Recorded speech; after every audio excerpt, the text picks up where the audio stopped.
যাদের দাড়ি নাই তারা ইনশাআল্লাহ দাড়ি রাখবে, এরকম একবার বলেছে নাকি বলে নাই? পরে রাখবে, আর একটু বয়সের পরে। ছি ছি ছি ছি ছি ছি ছি ছি, এমন হাজার মা বাবা পাওয়া যায়, ছেলেটা দাড়ি রেখেছে, এসএসসিতে পড়ে, বললো যে এখন রাখিস না, কলেজে উঠলে রাখিস। ওই মা, তোমাকে বলি, তুমি তোমার ছেলেকে আদর করো না? ছি, মিথ্যুক মা। আরে তোমার মতো মারা মাইশাকে হত্যা করে ফেলেছে পরকিয়া করতে গিয়ে।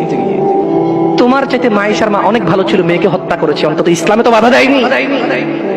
আমি বলছি না খুন ভালো, আমি বলছি না খুন ভালো, আমি বলছি না খুন ভালো, আমি বলছি তোমার চাইতে ভালো সে, তার মেয়েকে হত্যা করে নিজে অপরাধী হয়েছে, মেয়েকে তো অপরাধী করেনি, করেছে। তুমি তোমার ছেলেকে দাঁড়িয়ে রাখতে না করো।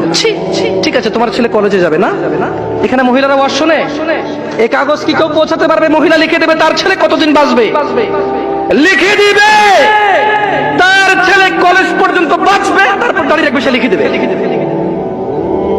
কেন? ওর মা তো বললো কলেজে উঠলে রাখবে, তা কিভাবে বললো ওর মা?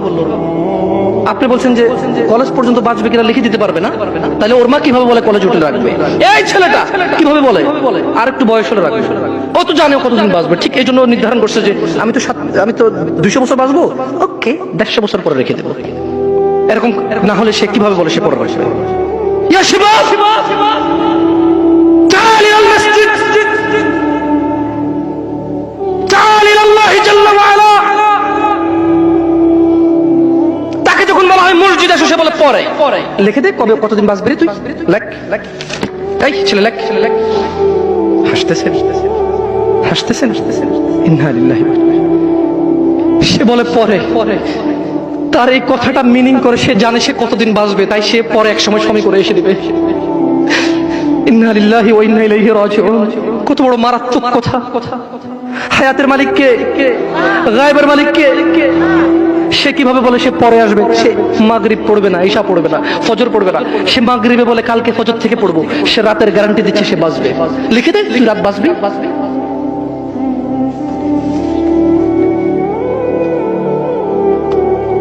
আল্লাহ ক্ষমা করুক এরকম মাদের যারা তাদের ছেলেকে দাঁড়িয়ে রাখতে দেয় না। আল্লাহ ক্ষমা করুক এরকম যুবকদের যারা বলে বড় হলে রাখবো দাড়ি। আল্লাহ ক্ষমা করুক এরকম মুসলমানকে যে নিজেকে মুসলমান মনে করে, নামাজের দিকে ডাকলে বলে পরে আসবো।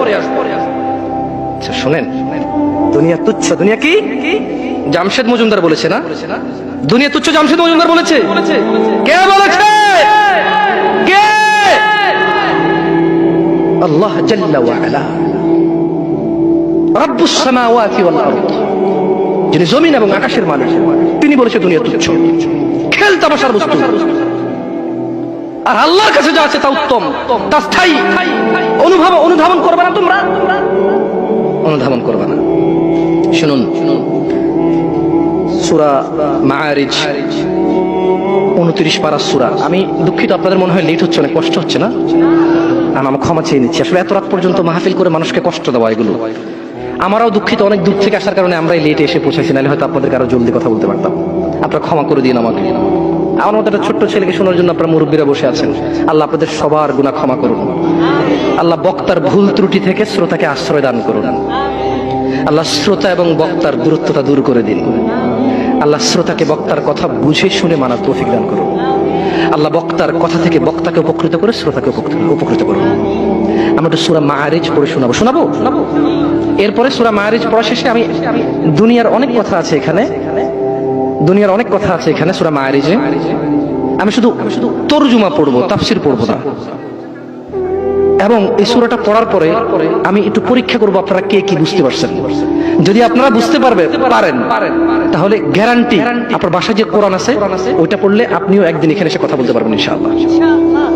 আপনি চাষি অসুবিধা নেই, ভ্যান ড্রাইভার অসুবিধা নেই, স্কুলের শিক্ষক কখনো আলিফ বাতা পড়েননি, নো প্রবলেম ইনশাআল্লাহ। আমি একটা সূরা পড়বো আরবিতে, এরপর এটার বাংলা অর্থ পড়বো, দেখি আপনারা কিছু বোঝেন কিনা। ওকে? সাআলা সাইলুম বিআযাবিন ওয়াকি'হ। এক ব্যক্তি চাইলো সংঘটিত হোক, ঘটে যাক, হয়ে যাক শাস্তি, যা অবধারিত, যা আসবেই। লিল কাফিরিনা লাইসা লাহু দাফি'। কাফেরদের জন্য এটাকে ঠেকানোর, এটাকে আটকানোর কেউ নেই। তাহলে এক ব্যক্তি চাইলো এসে পড়ুক ওই শাস্তি যেটা আসবেই আসবে, আর যেটা আসলে কাফেরদেরকে বাঁচানোর কোনো পথই কি নেই, এটা এক ব্যক্তি চাইলো। আল্লাহ বলছেন যে মিনাল্লাহি যিল মাআরিজ, এটা আসবে, এটা আল্লাহর কাছে যিনি ঊর্ধ্বরোহণের সোপন সমূহের অধিকারী, এটা আসবে আল্লাহর কাছ থেকে যিনি আকাশের উপর থাকে, যিনি মর্যাদাবান, যিনি বড়, যিনি মহৎ, ওনার কাছ থেকে এটা আসবেই আসবে। تعرج الملائكة والروح إليه في يوم كان مقداره 50,000 سنة।